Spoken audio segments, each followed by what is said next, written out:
News when you want it with Bloomberg News Now. I'm Matt Piper. Applications for unemployment benefits plunged to the lowest level since 1969, a sign that job cut announcements have not yet meaningfully translated into layoffs.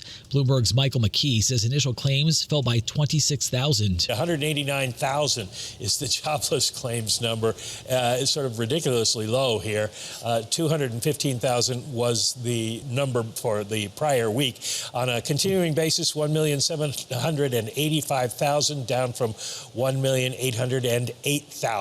So a lot of numbers out there to digest. Bloomberg's Michael McKee. Meantime, the Commerce Department says an inflation gauge monitored by the Fed rose 0.7% in March from February, in the latest sign that the Iran war is pushing up the cost of living. Compared with a year ago, prices rose 3.5%, the largest increase in nearly 3 years.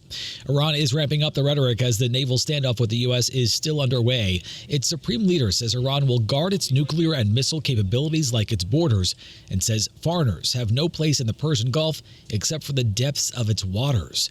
We get more from Bloomberg opinion columnist Mark Champion. Essentially, what we know is that we have a continuing blockade. What we don't know is whether President Trump will also restart the war. That would, in a sense, be an acknowledgement that he doesn't think that the blockade is going to work fast enough for him. So, we'll see how that goes. Bloomberg's Mark Champion. Axios is also reporting the president will get a briefing from military leaders today about plans for a short, powerful wave of strikes to put even more pressure on Iran. That had crude oil trading at a 4-year high overnight. Right now, Brent is at $114 a barrel, NYMEX crude at $104 a barrel.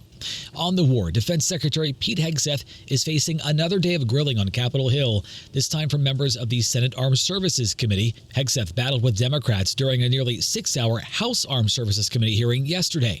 The hearings are being held on the Trump administration's military budget proposal for next year, which would boost defense spending to a historic $1.5 trillion. The House could vote today on a bill to reopen the Department of Homeland Security. This after narrowly passing the first part of a 2-year plan, $75 billion in immigration enforcement for the next 3 years.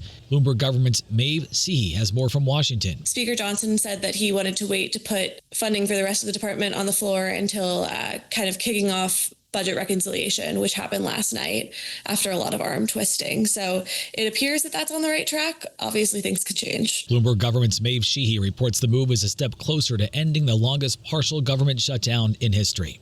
Well, the dust is settling from the flurry of big tech earnings on Wednesday.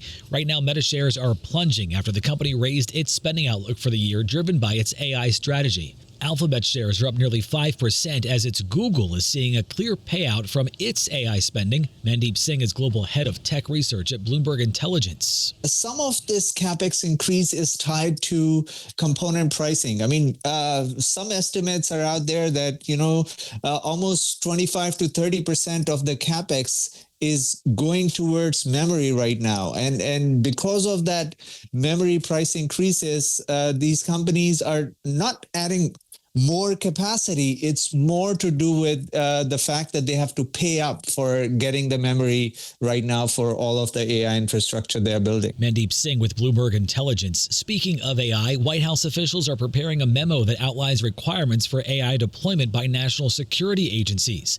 The memo calls for AI companies that contract with the Department of Defense to agree not to interfere with the military's chain of command and to ensure AI models are free from ideological bias. We check the markets for you all day long here at Bloomberg. The S&P is up 0.5%. The Nasdaq is up 0.1%. The Dow is up 1.5%. The 10-year yield is down 1%. 2-year yield down 1.5%. Bitcoin is up 1%. President Trump asked on social media today when ABC would be firing late-night talk show host Jimmy Kimmel, saying it better be soon. His Truth Social post comes days after his wife Melania called out for ABC to ditch Kimmel over a monologue he delivered prior to last weekend's shooting at the White House Correspondents' Dinner. Economists at Morgan Stanley have scrapped their forecast for Fed rate cuts this year after yesterday's hawkish hold. The team now says it expects 2 cuts, but not till next year.